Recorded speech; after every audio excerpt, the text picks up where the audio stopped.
नंद किशोर श्री राधे श्री राधे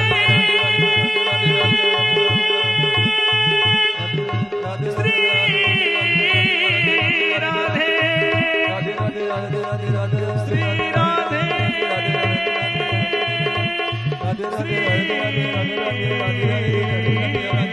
राधे राधे राधे राधे राधे राधे जय जय श्री राधे श्याम। जय जय श्री राधा रमण जय जय नवल किशोर जय गोपी चित चोर प्रभु जय जय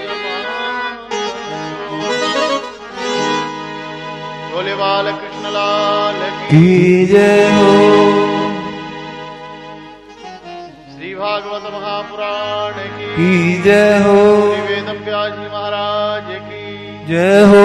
श्री सुखदेव जी महाराज की जय हो। राजा रामचंद्र भगवान की जय हो। हनुमंत लाल की जय हो। जय जय श्री राधे श्याम। परम मंगलमय अकारण करुणा वरुणालय भक्त वांछा कल्पतरु तड़ित बिंब पीतांबरधारी पूर्ण ब्रह्म परमेश्वर नंद नंदन वाले कृष्ण लाल की वांगमयी प्रतिमूर्ति पुराणों का सिरमूर्ति परमहंसों का धन संतों की रमण करने का स्थान श्रीमद् भागवत महापुराण का आज चतुर्थ दिवस समुपस्थित है। कल की कथा में आपने ध्रुव चरित्र सुना।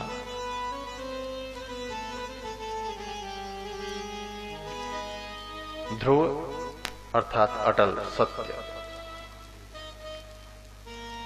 निश्चल अक्षुण,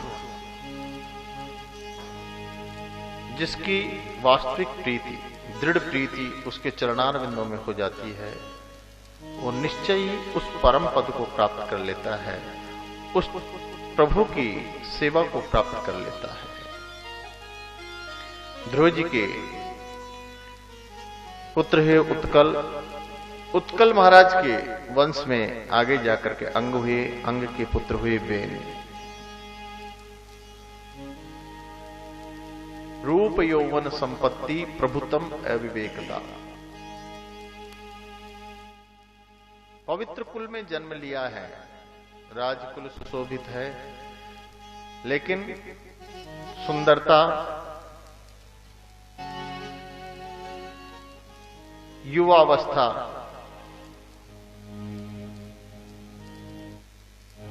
और रूप यौन संपत्ति, संपन्नता और प्रभुता, अच्छे पद पर चले जाना, बहुत बड़े पद पर सुशोभित हो जाना। अगर ये सब किसी के भी पास हैं तो अकेला ही अनर्थ का कारण हो जाता है। अगर अविवेकता है, विवेक अगर किसी के पास है तो कितना ही रूप हो, कितना ही युवावस्था हो, संपत्ति हो या पद हो, वो उसको साध सकता है। लेकिन विवेकता, विवेकशीलता, ज्ञान विवेक जिसके पास में नहीं है, आचरण जिसके पास में नहीं है, सत्संगति जिसके पास में नहीं है, संत सेवा जिसके पास में नहीं है, सद आचरण जिसके पास में नहीं है, वो एक को भी संभालने में भूल कर सकता है। वो स्थिति राजा वेन से हुई। दुराचारी, अनाचारी, पापाचारी हो गए। वेद का, ब्राह्मणों का सम्मान नहीं करते, गौ सेवा नहीं करते, संत सेवा नहीं करते। ब्राह्मणों ने श्राप दे दिया, मृत्यु को प्राप्त हो गए।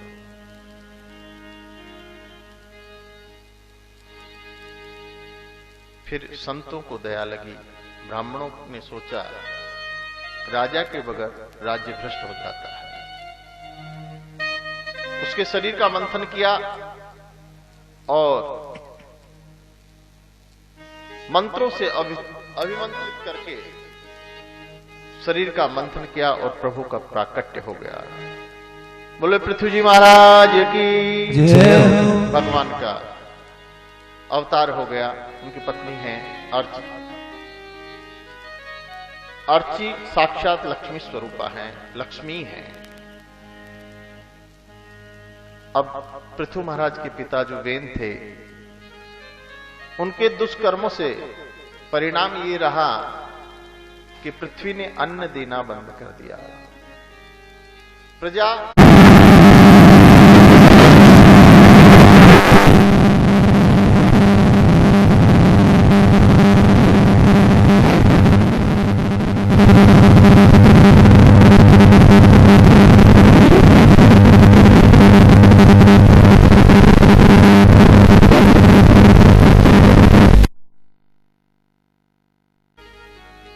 कर्मणा जायते जंतु कर्मणेव विलीयते सुखम दुखम भयम क्षेमम कर्मणि निवाविपद्यते। सब कुछ जो भी मिलता है, सुख दुख, वो सब कर्मों के आधार पर होता है। कर्म का उपदेश किया और सब प्रकार से भूमि पुनः राज्य पुनः सुख समृद्धि को प्राप्त करना युद्ध में इसमें हो रहा। हे प्रभु, मुझे कुछ नहीं चाहिए, आपके दर्शन हो गए, सब कुछ मिल गया। मुझे आप कुछ दिखाना चाहते हैं तो मुझे 10,000 कान दे दीजिए। मेरे कानों में 10,000 कानों की शक्ति दे दीजिए, जिससे मैं आपके गुणानुसार, आपकी भक्ति, आपकी गुणों की महत्वता को सुन सकूं, गुणानुकथन सुन सकूं, आपका नाम स्मरण सुन सकूं, नाना प्रकार से आपकी कथाएं सुन सकूं, आपकी लीलाएं सुन सकूं। 2 कानों से मेरी तृप्ति होती नहीं है। महात्मा पृथु के आगे अंतर्धान हुए, अंतर्धान के बेटा हविर्धान हुए, हविर्धान के प्राचीन बरही हुए। राजा प्राचीन बरही ने बहुत यज्ञ किए, लेकिन इतिहास पुराणानि वेद शास्त्र विधि बिना केवला कोई भी कर्म हेतु की उत्पाता एवं केवल विधि विहीन कितने ही यज्ञ करें, लेकिन उसका अर्थ नहीं अनर्थ ही होता है। हविर्धान ने बहुत यज्ञ किए, लेकिन यज्ञ में घोड़ों की, बकरों की बलि दे देते, जीव हत्या कर देते। कोई भी यज्ञ जब तप, उसमें अगर किसी भी प्रकार की हिंसा होती है तो यज्ञ नहीं कहलाता है, वो हिंसा ही कहलाती है। आप कितने भी यज्ञ करें, अगर उसमें किसी भी प्रकार की हत्या हो, जाने अनजाने में, ज्ञात अज्ञात में, हम हवन करते हैं, उसकी जितनी भी सामग्री होती है, जितना भी साहित्य होता है, वो बिल्कुल स्वच्छ होकर के ध्यान पूर्वक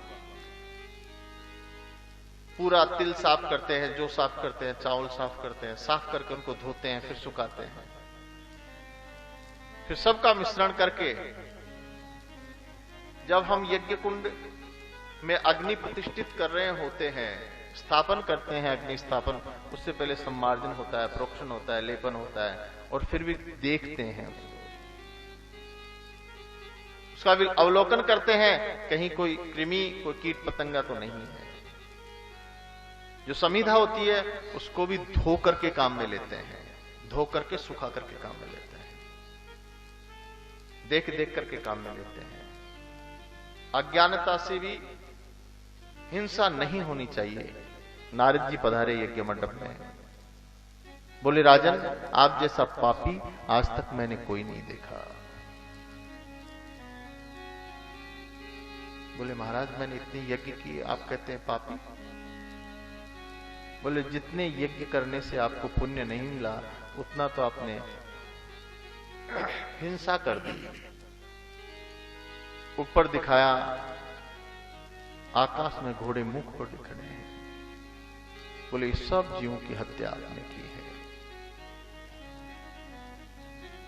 प्रायश्चित हुआ, प्रायश्चित करवाया।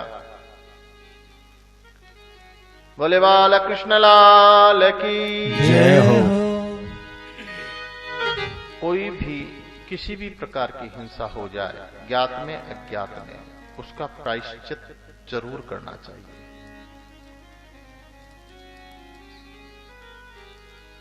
अगर कोई वेद शास्त्र नहीं जानता है, पुराणों की कथाएं नहीं जानता है, विष्णु सहस्त्रनाम गोपाल सहस्त्रनाम के पाठ नहीं कर सकता है, आप नियम बना लीजिए कि मैं इतना चिंतन, इतना जप नित्य करूंगा, और सुबह शाम गोविंद गोविंद गोपाला, जय जय राधा रमण हरि बोल, श्रीमन नारायण नारायण नारायण, आप कुछ भी चिंतन करते रहें, जप करते रहें। श्रीमन नारायण नारायण नारायण नारायण नारायण नारायण नारायण नारायण नारायण श्रीमन नारायण नारायण नारायण श्रीमन नारायण नारायण नारायण श्रीमन नारायण नारायण नारायण ओ सत्य नारायण नारायण नारायण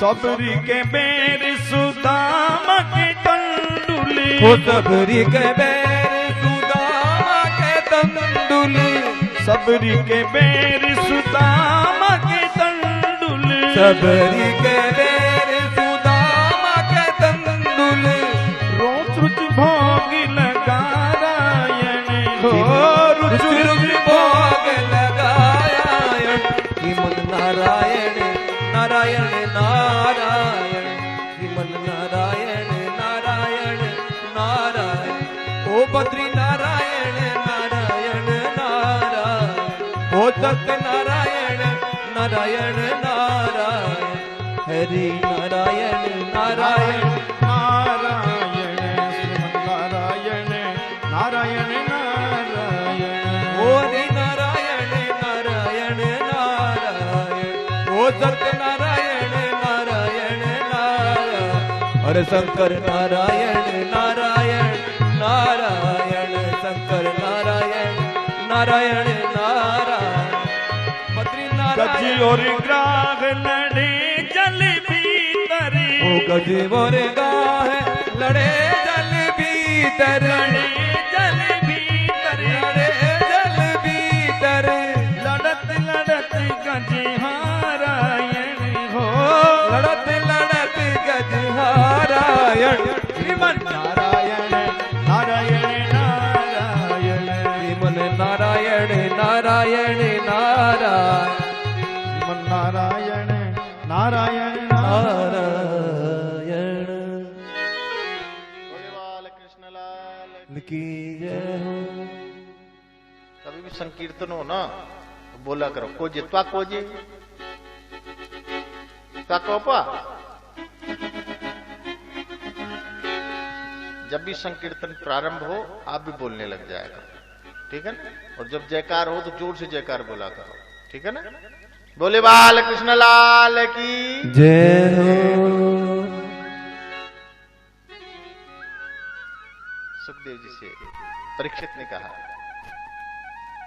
भगवान आपने स्वयंभू मनु के पुत्र उत्तानपाद का तो वंश वर्णन सुनाया, लेकिन जो दूसरे पुत्र है प्रियव्रत उनके वंश का क्या है? प्रियव्रत के आग्नेन्द्र हुए, आग्नेन्द्र के नाभि हुए, नाभि के भगवान ऋषभ देव का जन्म हुआ। हमारे 24 प्रमुख अवतारों में 8वां अवतार ऋषभ देव जी के रूप में हुआ। वैसे जैन धर्मावलंबियों के प्रथम तीर्थंकर है ऋषभ देव।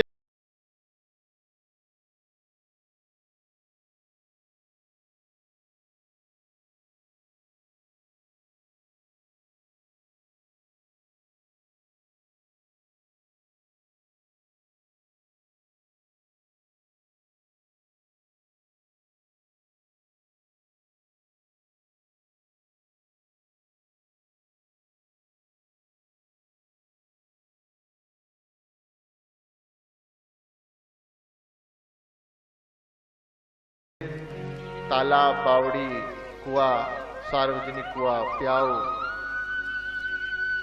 आध्यात्मिक और धार्मिक क्षेत्रों का जो निर्माण कराते थे, क्योंकि आमजन तो करवा ही नहीं सकते थे, बहुत ज्यादा संपन्नता रहती नहीं थी, तो ये राजा महाराजा ही करवाया करते थे। लेकिन उनकी मति निर्मल हुआ करती थी, क्योंकि वो धर्म के साथ में जुड़े रहते थे। आज भी राजा होते हैं, प्रजातंत्र में भी राजा इस दृश्य होते हैं। पहले राजा महाराजा कम से कम 10, 20, 50 पीढ़ी तो वो राज्य रहता ही था। राजा का बेटा राजा बनता था, कम से कम 10, 20, 100 पीढ़ी तक ये सिस्टम चलता था, कम से कम। जब कोई फिर पापी होता था उसमें, तब फिर वो राज्य भ्रष्ट होता था, नष्ट होता था। और आज बोले एक बार जीत जाए तो दोबारा जीतने के लाले पड़ जाते हैं। क्यों? जीतते भी हैं। वास्तविकता में तो ये है कि जो धर्म का अनुसरण करता है, अनुशीलन करता है, प्रजा का हित करता है, उसे प्रजा चाहती ही चाहती है। उसके साथ में प्रभु न्याय करते ही करते हैं। उसके राज्य की, श्री की, संपत्ति की वृद्धि होती होती है, मान प्रतिष्ठा की वृद्धि होती ही होती है। यह निश्चित है, नितांत सत्य है। लेकिन स्वार्थ पूर्ति के लिए अगर कोई राज्य करता है, उसका राज्य बहुत दिनों तक नहीं चल सकता है, उसका बेटा राजा नहीं बन सकता है। अगर छल छिद्र से बन भी गया, 1-2 पीढ़ी तक राज्य चला भी, तो बहुत जल्दी नष्ट हो जाता है और वो सुख प्राप्त नहीं कर पाता है जो वास्तविक सुख होता है। इसलिए आध्यात्मिकता का सहारा लेना, उस प्रभु का चिंतन करना बहुत ही जरूरी है। यही सिखा रहे हैं ऋषभ देव जी महाराज अपने समस्त पुत्रों को, 100 पुत्रों को बुला करके समझा रहे हैं कि नायम देहो देव भाजा मिलोगे, कष्टान कामान अर्हते विभुजाए, तपो दिव्यम पुत्र कायेन सत्वम, शुद्धेद्यस्मान ब्रह्म सौख्यम। बेटा, ये शरीर केवल भोग भोगने के लिए, हंसने गाने रोने के लिए नहीं बना है, बल्कि तपस्या के लिए बना है। शरीर सत्संगति के लिए बना है, महापुरुषों की सेवा करने के लिए बना है। शुद्ध आचरण करके इस शरीर को तपस्या रूपी तप से तपाने के लिए शरीर बना है।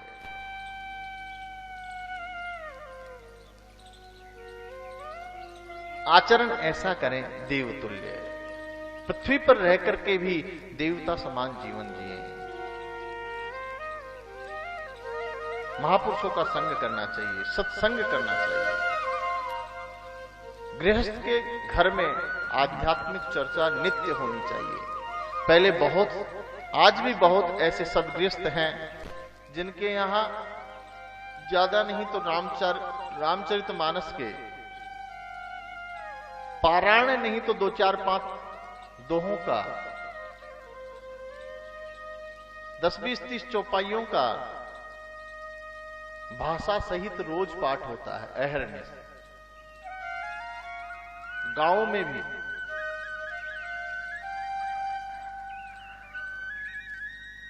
आज भी ऐसे सदगृहस्थ हैं।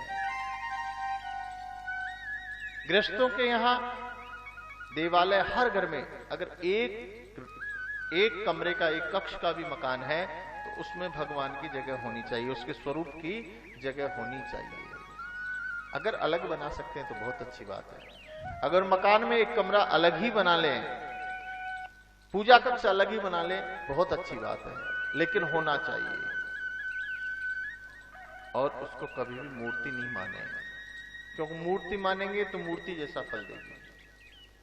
अगर साक्षात भगवान मांगेंगे तो साक्षात भगवान जैसा फल देंगे। और गृहस्थ को चाहिए कि सबसे पहले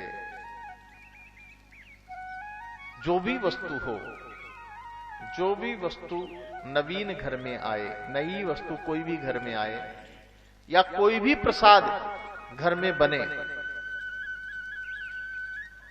सबसे पहले ठाकुर जी को अर्पण करना चाहिए।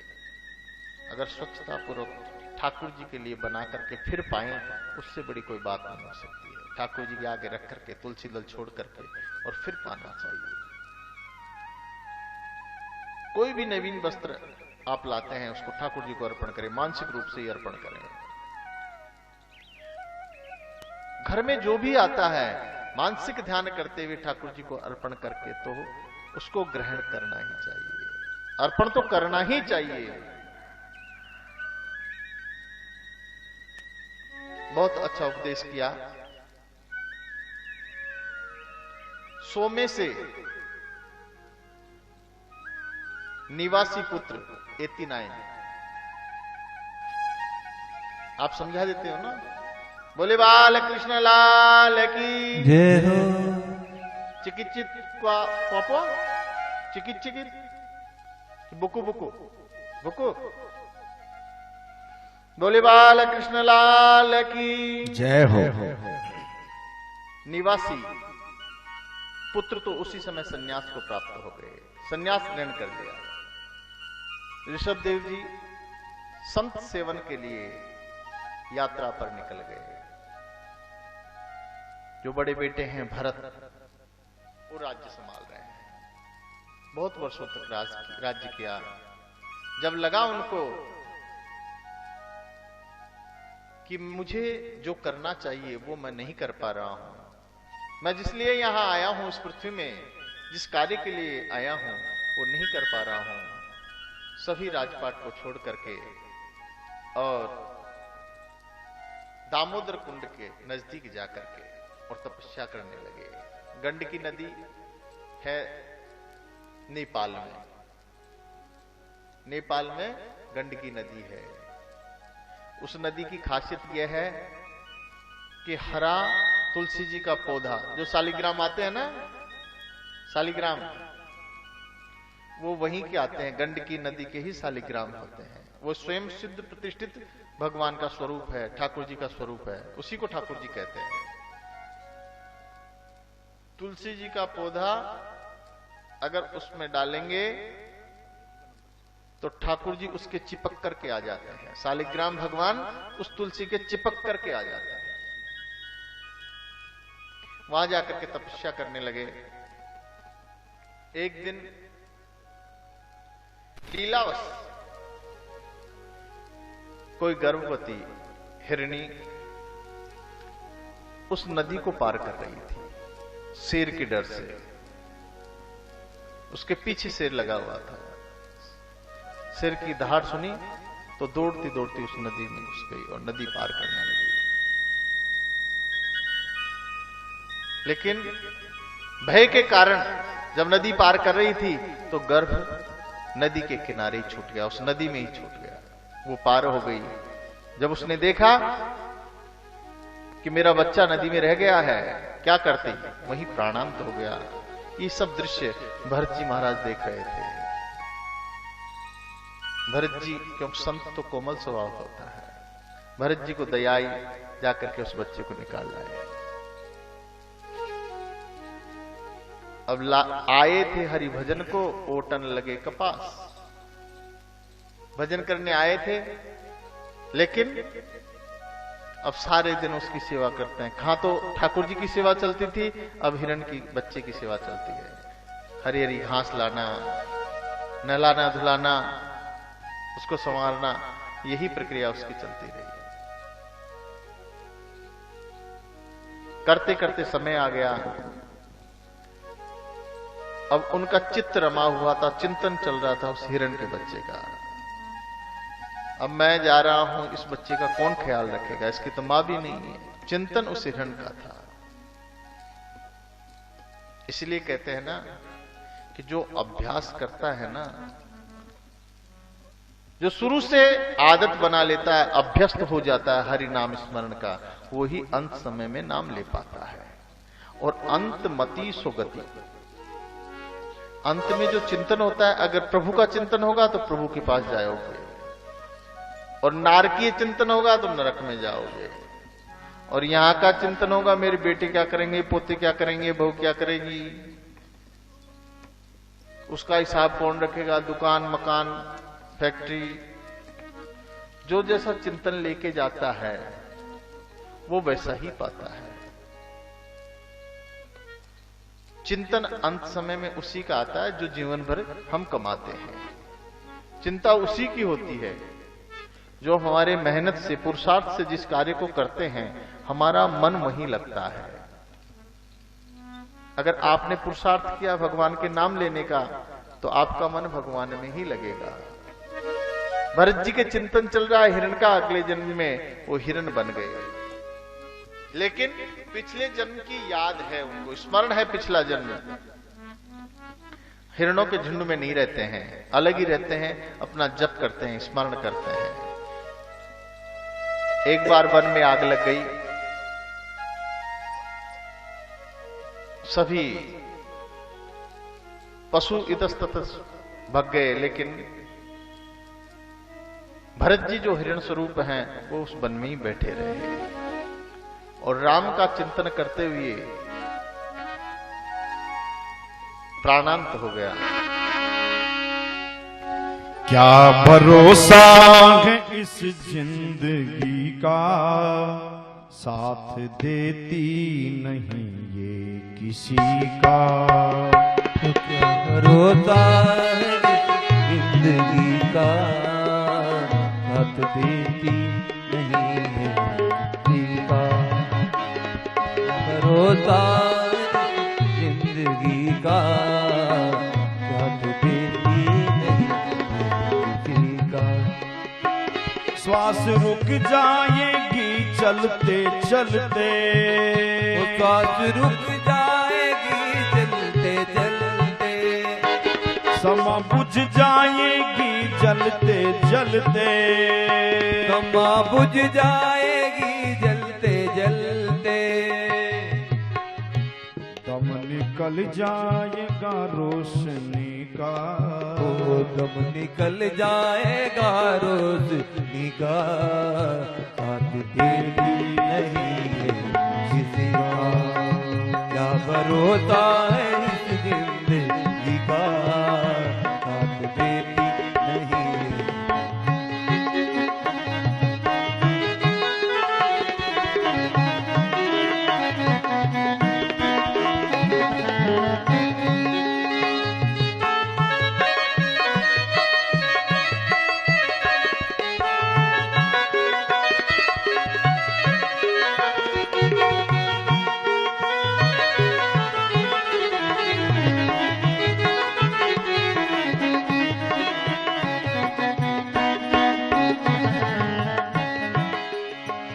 दुनिया है हकीकत पुरानी, वो दुनिया है हकीकत पुरानी, दुनिया है हकीकत पुरानी, वो दुनिया है हकीकत पुरानी।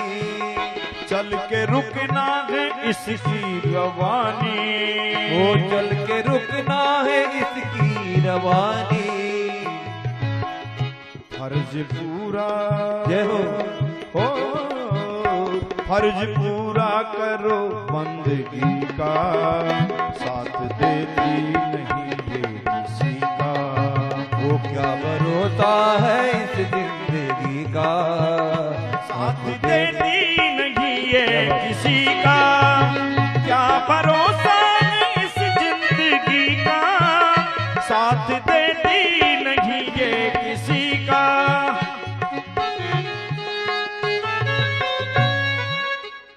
बोले बाल कृष्ण लाल की। भरत जी का जन्म, तीसरा जन्म आंगीरस ब्राह्मण के यहाँ रूप में हुआ।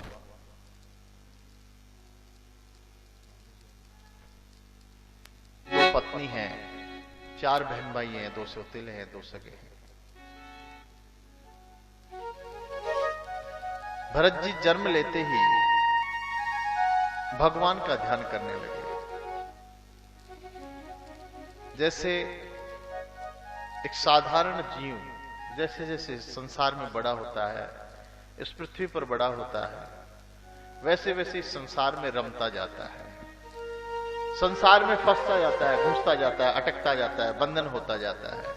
लेकिन जो संत होते हैं, जो जो वो बढ़ते हैं आयु के साथ, वैसे वैसे उनका ज्ञान भी बढ़ता है, धर्म भी बढ़ता है, सत्य भी बढ़ता है, तप भी बढ़ता है,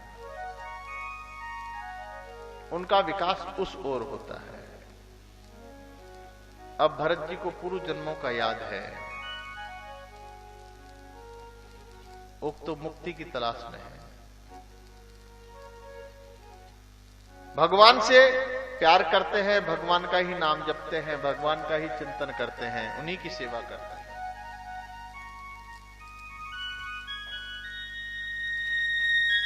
पिता ने, पंडित जी हैं तो पंडिताई सिखाएंगे, उनको खूब सिखाने की कोशिश की। गायत्री मंत्र दिया, लेकिन बुलाए तो गायत्री मंत्र और बोले ओम नमो भगवते वासुदेवाय। अब ओम नमो भगवते वासुदेवाय पता है कब बोलते हैं? जब किसी की मुक्ति करानी होती है। 12 अक्षर मंत्र ये इतना पवित्र मंत्र है कि आपको सब कुछ देता है, इहलौकिक और पारलौकिक। भागवत में लिखा है कि जब भागवत की कथा हो, मूल पाठ करवाएं, गीता पाठ करवाएं, गायत्री जप कराएं और 12 अक्षर जप करवाएं। 12 अक्षर मंत्र ओम नमो भगवते वासुदेवाय का जप अवश्य करवाएं। लोग सोचते हैं कि अभी मरना थोड़ी है, जब समय आएगा तब मुक्ति के उपाय करेंगे। अब ब्रह्मा जी को भी पता नहीं है कि उसका समय कब आएगा। हमको कैसे पता होगा कि हमारा समय कब आएगा?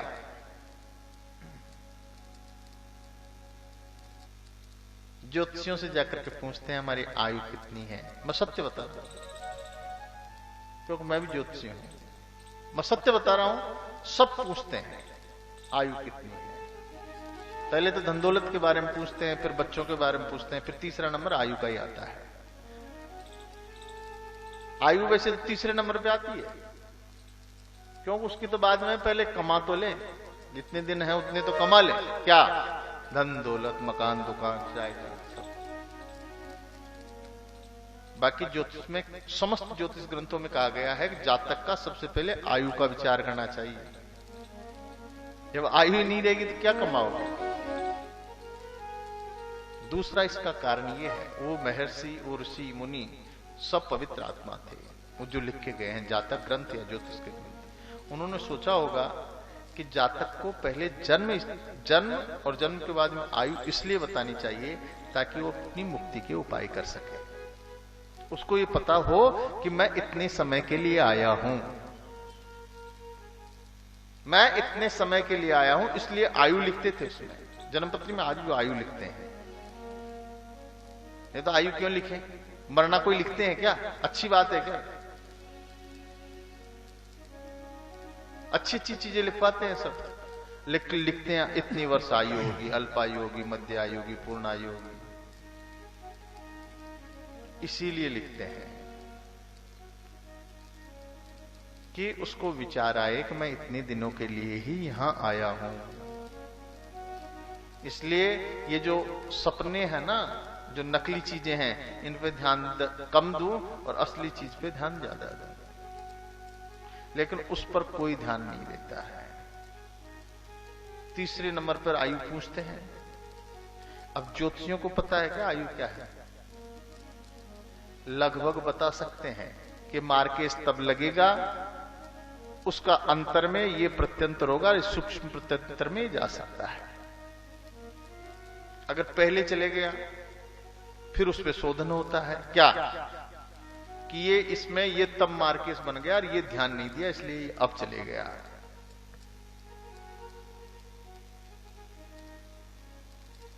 एक अनुभव से एक आइडिया जरूर लग जाता है कि ये तब बन रहा है, पर उससे पहले भी बन सकता है और उसके बाद तक भी चल सकता है, कुछ भी निश्चित नहीं है। और चलो आइडिया दे दिया, लेकिन कब जाओगे ये कोई पता है क्या? किसी को पता नहीं है, किसी को पता नहीं होता है। नहीं तो उस दिन राम राम ही जपने लग जाए ना।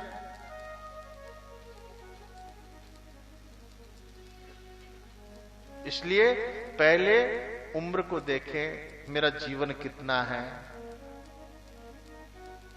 फिर जैसे मैंने निवेदन किया था परसों के दिन, जैसे हम प्लानिंग करते हैं ना, जीवनी की प्लानिंग करते हैं कि अब इतने शेयर यहां से खरीदे हैं, इतना अकाउंट बैलेंस इसमें है, इतना उसके बेटे के खाते में, इतना बीओबी में है, इतना आईडीबीआई में है, इतने आईसीसीआई में है। समझ रहे हैं ना? अभी इस मकान में इतने पैसे लगा देंगे, इस जमीन को इतना लगा देंगे, फिर ये कर देंगे, फिर ये सिस्टम ठीक हो जाएगा, इतनी आय हो जाएगी और इतने व्यय हो जाएगा, चलो आराम से जिंदगी जी लेंगे। पर जो वास्तविक बैलेंस है उस पर विचार नहीं करते। हम इतनी माला करते हैं, इतने मिनट चिंतन करते हैं, सुबह इतने बज करके इतने मिनट पर उठते हैं, ये हमको करना चाहिए। उस वास्तविक बैलेंस पर कोई ध्यान नहीं देता है, जबकि होना यही चाहिए। जैसे हम प्लानिंग करते हैं ना कि बेटे के ये हो जाएगा, इस बेटे का ये हो जाएगा, इस बेटे का हो जाएगा, मेरे जाने के बाद ये ऐसे ऐसे बढ़ता रहेगा। वैसे ही चिंतन ये होना चाहिए कि अपना बैलेंस वहां का इतना तो हो चुका है, आगे का क्या सपना है, आगे क्या होगा। भैया तो जीवन जी लिया, मिल गया ना जीवन पिछले जन्मों के अनुसार, जो भी होना है हो रहा है। अब आगे की भी तैयारी करनी चाहिए कि नहीं? बोलिए बाल कृष्ण लाल की जय हो। स्वयोदितम व्यक्तम प्रलब्धुम भर्तु समेशाद् यदि वीर भारा गंतुर यदि शाद अधिगम्य मध्वा पिबेति रासो न विदाम प्रभाद। बोले बाल कृष्ण लाल की जय हो। जड़ भरत जी कुछ भी नहीं सीखते हैं, केवल चिंतन करते हैं प्रभु का, जप करते हैं प्रभु का। पिता पिता पिता पढ़ा पढ़ा के थक गए, रटा रटा के थक गए। जड़ कहते हैं मूर्ख को। जड़ किसे कहते हैं?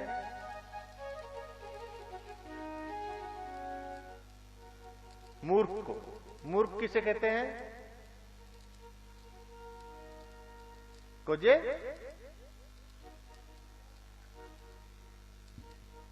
बोले बाल कृष्ण लाल की। पिता को गुस्सा आ गया, बोले तू जड़ की तरह जड़वत है, महामूर्ख है। भरत जी का नाम हो गया जड़ भरत। बोले जड़ भरत महाराज की। अब पड़े रहते, जो मिल जाता सो खा लेते, सोतेले भाई बहन भी अच्छा व्यवहार नहीं करते, सेवा कराते वो सेवा करते। अब क्या करते ये उनका शरीर जाने, उनका मन केवल प्रभु में रहता है। पड़े रहते, कोई नंगा बाबा कहता, कोई पत्थर फेंकता, कोई माला पहनाता, कोई संत आता तो पूजा कर जाता। कोई मूर्ख आता तो गाली दे जाता, कीचड़ फेंक जाता। लेकिन वो सब धर्म शरीर के हैं, उनके कोई फर्क नहीं पड़ता। इस शरीर की कोई पूजा करे या अपमान करे या सम्मान करे, कोई फर्क नहीं पड़ता, पड़े रहते हैं। संत कहते हैं कि उनके जो भाई बहन थे खूब सारे दिन खाते पीते खूब, लेकिन बड़े दुबले पतले। उनको बासी रोटी देते तो देते, नहीं बचती तो नहीं देते। जैसे कुत्ते को बच गई तो दे दो पीछे की रोटी, नहीं बची तो कोई बात नहीं। लेकिन हष्ट-पुष्ट है, क्योंकि चिंता तो है नहीं शरीर में, शरीर हृष्ट पुष्ट है। जो रहे पर्वत पर लहराए, तुलसी बिरवा बाग को सींचत ही कुंडलाए। जय हो। जो राम जी के भरोसा रहता है ना, उसकी परवाह राम जी को रहती है। वो कहीं भी रहे, जंगल में रहे, पहाड़ पर रहे, कहीं भी रहे, जल में रहे, थल में रहे, वो प्रफुल्लित रहता है, प्रमुदित रहता है, प्रसन्न चित्त रहता है। और जो प्रसन्न चित्त होता है ना, वो ही स्वस्थ रह सकता है। जो सारे दिन ईर्ष्यालु कुड़ता रहता है ना, कुड़ना समझते, दुखी रहता है, दूसरों से चिढ़ता है, दूसरों से जुलेस रखता है, वो कभी मोटा तगड़ा नहीं हो सकता। पापा भरत हृष्ट-पुष्ट है, अपने मन के मालिक है, जप करते रहते हैं, जंगल में पड़े हैं। एक बार सिंधु देश का राजा रहुगढ़ सत्संग करने के लिए, संतों की सेवा करने के लिए, भगवान के भक्त हैं, संतों की सेवा करते हैं, लेकिन राजा है इसलिए थोड़ा अभिमान है। जा रहे हैं पालकी से, कहार जुड़े हुए हैं। पालकी समझते हो ना, देखिए पालकी तो।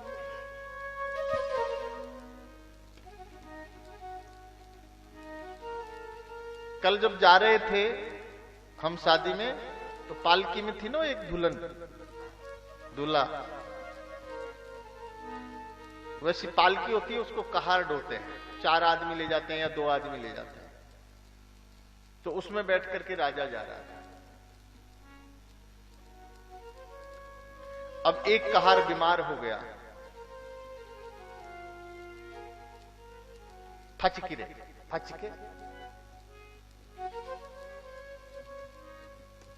बीमार हो गया। बोले बाल कृष्ण लाल की।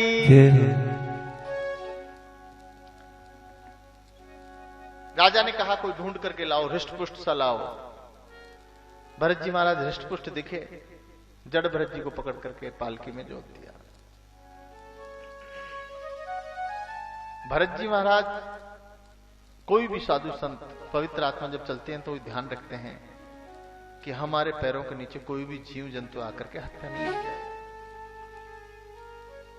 भरत जी महाराज चल रहे हैं, जैसे ही कोई चींटी आती है, कोई भी जीव आता है, सोई फुदक जाते हैं, उछल जाते हैं। राजा के पालकी की लगती है। राजा ने पूछा, अरे मूर्खों, कैसे पालकी ढोते हो? बोले महाराज हम तो सही चला रहे हैं, ये कि नया कहार आया है, अभी पकड़ के लाए हैं, ये उचकता है, फुदकता है रास्ते। राजा को गुस्सा आ गया, उल्टा सीधा बोलने लगा कि मैं तेरी चिकित्सा करूंगा, तुझे दंड दूंगा। रे मूर्ख, तुझे पता नहीं पालकी में कौन बैठा है। बहुत कुछ सुनते रहे भरत जी, लेकिन फिर सोचा कि अगर इस राजा को आज मैं नहीं सुधार सका, इसका अभिमान दूर नहीं कर सका। परमात्मा का चिंतन करता है राजा, लेकिन कभी आत्मा का चिंतन नहीं किया।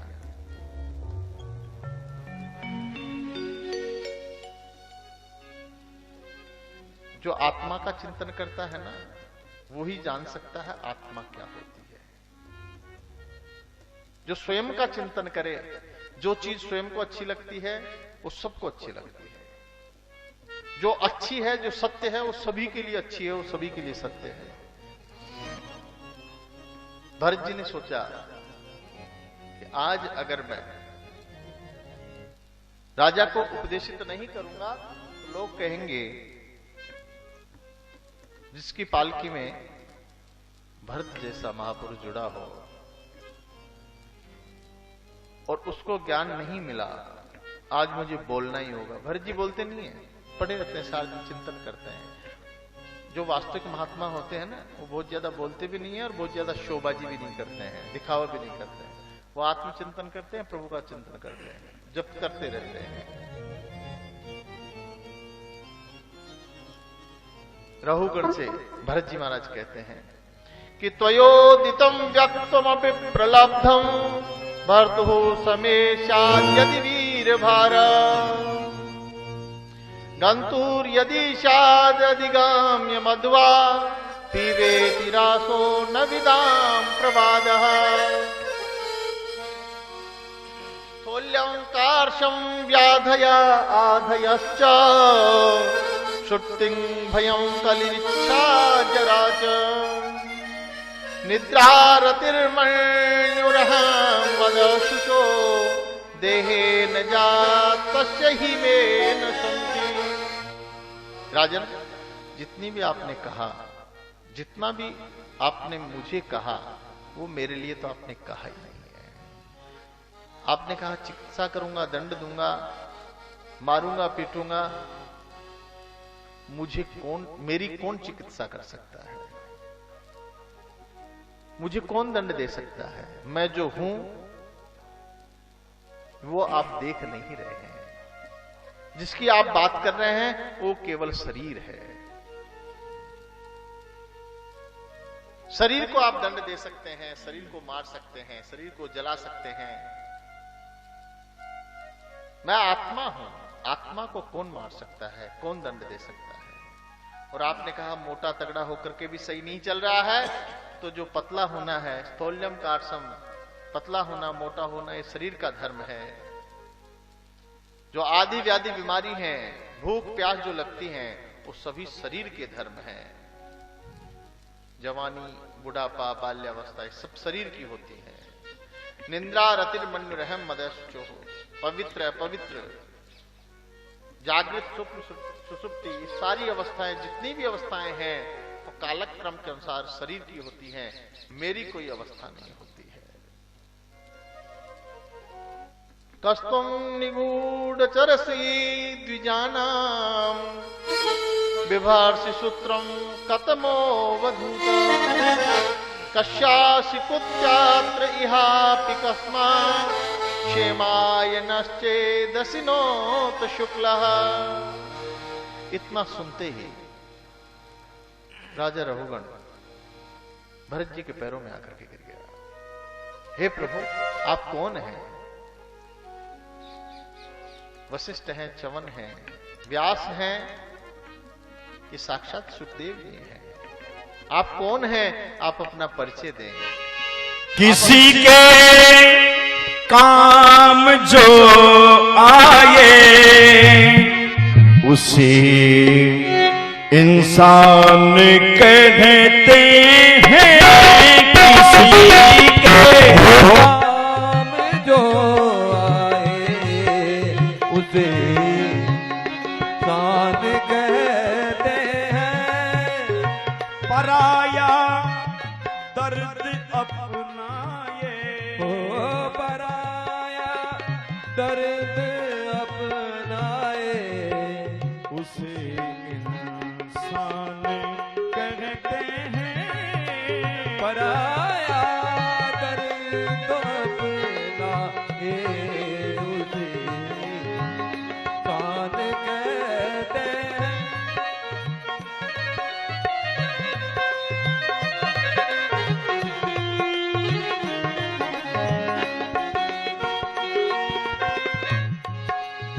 कभी अनवान है कितना, कभी इंसान निर्धन है। भगवान ने कितना कभी इंसान धन है जो मुश्किल में ना घबराए, जो मुश्किल में ना घबराए, उसे इंसान कहते हैं। पराया दर्द अपनाए, उसे इंसान कहते हैं।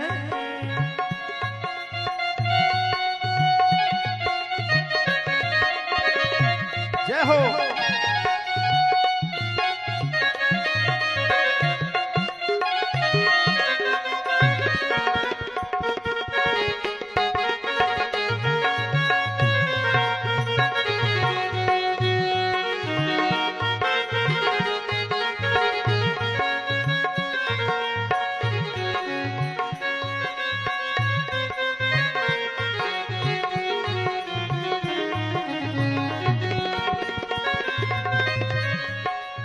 कोई हंस हंस के जीता है, कोई जीता है रो रो कर। कोई हंस हंस कर जीता है, कोई जीता है रो रो कर। जो गिर कर फिर संभल जाए, जो गिर कर फिर संभल जाए, उसे इंसान कहते हैं। किसी के काम जो आए, उसे इंसान कहते हैं। किसी के काम जो आए, उसे इंसान कहते हैं। पराया बोले बाल कृष्ण लाल की जय हो। राजा को जड़भरत जी ने उपदेश किया, भागवत धर्म सिखाया, नरकों की कथा सुनाई, पुण्यों का प्रभाव बताया, सत्संगति की महत्वता को स्थापित किया, राजा को बताया। अहो अमीसाम किम कारिशोभन प्रसन्नैसाम सिद्धता स्वयं हरे ईर्जान्मलाब्धं ऋषुभारताजले मुकुंद सेवो पैकं स्पृहाहिनः। 9 वर्षों की कथा सुनाई। 9 वर्ष में जो भारतवर्ष है उसकी महत्वता को स्थापित किया, प्रतिपादित किया। यहां आने को देवता भी तरसते हैं। इस पुण्य भूमि में आकर जो तप नहीं करता है, सत्संगति नहीं करता है, संत सेवा नहीं करता है, उसका जन्म लेना व्यर्थ है। जैसे गंगा में जाकर के बगैर आचमन करे आ जाना है, वैसा ही है। जैसा कि भारतवर्ष में जन्म लेकर के जो मनुष्य अच्छे कर्म करके नहीं जाता है, उसे पुनः भोग भोगने के लिए अवश्य आना ही पड़ता है। परीक्षित कहते हैं, प्रभु कुछ पाप ऐसे हैं जो हमसे अनजाने में हो जाते हैं, जो हम करना नहीं चाहते हैं पर हो जाते हैं। जैसे हम श्वास लेते हैं, उसमें भी कई जीव जंतु नष्ट हो जाते हैं, हिंसा हो जाती है, अपने आप पेट में चले जाते हैं। जब हम चलते हैं, कई प्रकार के जीव जंतु नष्ट होते हैं। भोजन बनाते समय, पकाते समय, खाते समय अज्ञानतावश ऐसे पाप बना जाते हैं, उनका क्या? सुखदेव जी कहते हैं, ध्यान रहे कि ऐसा नहीं हो पाए। अगर फिर भी अज्ञानतावश ऐसा हो जाता है, उसके लिए ऋषियों ने प्रायश्चित विधान लिखा है। गृहस्थ को सदैव 5 महायज्ञ करने चाहिए। प्रतिदिन 5 महायज्ञ करने चाहिए। संध्या स्नानम जपश्चैव देवता नाम च पूजनम।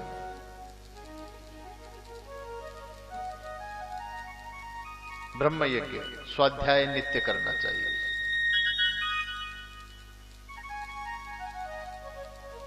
अच्छे ग्रंथों को रोज पढ़ना चाहिए। आपके पास जितना भी समय है, चाहे 5 मिनट ही निकालो, लेकिन वेद पुराण शास्त्र, क्योंकि जीवन में आपने अगर नियम बना लिया कि मैं रोज कुछ न कुछ आध्यात्मिक पढ़ूंगा, चाहे किसी भी पुराण को ले लीजिए, आप पूरे जीवन में एक एक करके आप सभी ग्रंथों को, आर्ष ग्रंथों को, वेद पुराणों को पढ़ सकते हैं। अगर आप में लग्न है, 2-2, 5-5 पेड़ आप नित्य पढ़ेंगे। आप कहीं भी जाते हैं, यात्रा करने जाते हैं, कहीं भी जाते हैं, किसी भी जगह जाते हैं, आप साथ में रखिए, स्वच्छता पूर्वक पवित्रता से उसको पढ़िए, आपको आनंद आने लगेगा,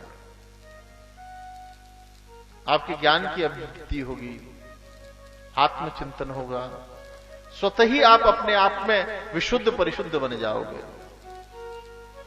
स्वाध्याय नित्य करना चाहिए। ब्रह्म यज्ञ, देव यज्ञ, नित्य देवार्चन करना चाहिए, प्रभु की स्तुति करना चाहिए, जप करना चाहिए, तप करना चाहिए। भूत यज्ञ, बलि वैश्वदेव। माताएं पहले चूल्हा जलाती थी, जब चूल्हे के जो आगे होता है ना, क्या कहते हैं माता जी इसको, रावो, तो उस रावे में जो आगे बना हुआ रहता है चूल्हे के, तो देखें, चूल्हा जानते हैं? इनको बताना पतिदेव को क्या होता है चूल्हा।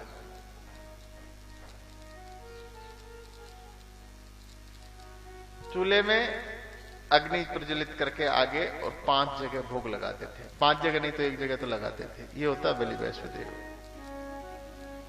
गौग्रास अग्नि में भोग लगाना, चींटियों को मोई डालते हैं ना कीड़ा नगरी, वो नित्य डालना चाहिए। हो सके जलाशय कहीं हो, आटे की गोली भी डालनी चाहिए।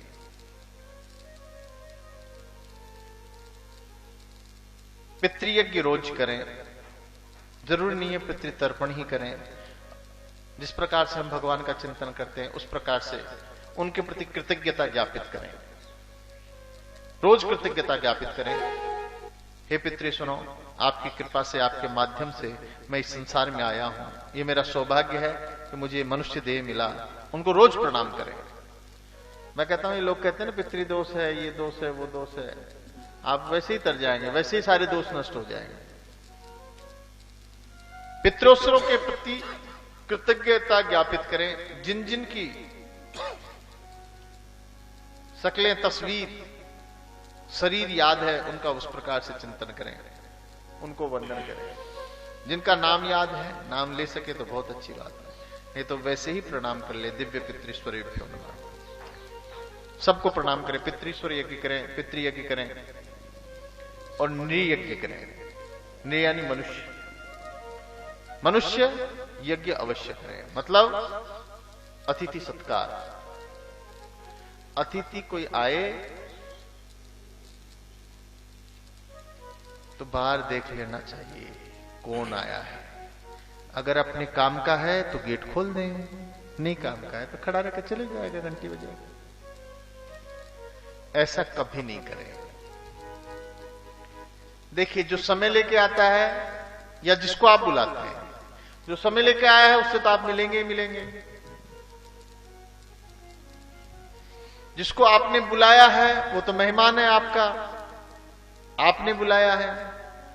लेकिन अतिथि वो है जो बगैर तिथि के आए, जिसका समय निश्चित नहीं है, दिनांक निश्चित नहीं है कब आएगा। वो अगर आपके द्वार पर आ गया, उसका सम्मान करो यथायोग्य, यथायोग्य सम्मान करो। देखिए, दक्षिणा क्या होती है? ऋतेन दीक्षाम आपनोति, दीक्षाम आपनोति दक्षिणाम, दक्षिणाम श्रद्धाम आपनोति, श्रद्धया सत्यम आप्यते। दक्षिणा किसे कहते हैं? कि खाली हाथ कभी भी कोई शुभ कार्य नहीं करना चाहिए। आप देव दर्शन को जाएं, आपकी जितनी भी, देखो दक्षिणा में क्या होता है, सबसे पहले होता है कि अगला क्या है और हम क्या है। समझ रहे ना? उसका यथा योग्य सम्मान करना ही चाहिए। वो जैसा है तद अनुरूप, हम जैसे हैं उनके अनुरूप। किसी के पास में 5 रुपए हैं, वो उस अनुसार दान करे, सम्मान करे। किसी के पास में 1 ही पैसा है तो वो उस अनुसार सम्मान करे। किसी के पास करोड़ है और वो 1 रुपए दे रहा है, 100 रुपए दे रहा है, कोई फर्क नहीं। लेकिन किसी के पास में 10 रुपए है और वो 1 रुपए दे रहा है, बहुत बड़ी बात है। शक्ति के अनुसार दान होता है या सम्मान होता है। मृतेन दीक्षा मापनोति, दीक्षा मापनोति दक्षिणाम। दीक्षा किस लिए? मतलब कोई भी कार्य हम करते हैं तो दीक्षा मापनोति दक्षिणाम, दक्षिणाम श्रद्धा मापनोति, और श्रद्धया सत्य माप्यते। आप दक्षिणा दिखावा करके नहीं दे या दबाव में नहीं दे कि ये 2 रुपए चढ़ा रही है तो मुझे भी 2 रुपए चढ़ाना है। समझ रहे ना? हम मंदिर में गए, हमारी श्रद्धा तो 1 रुपए की, लेकिन चूंकि साथ वाले सभी 10-10 रुपए चढ़ा रहे थे। अब किराए के भी वही थे, दक्षिणा के भी वही थे, दान के भी वही थे। अब दबाव में आके 10 रुपए डाल दी। अब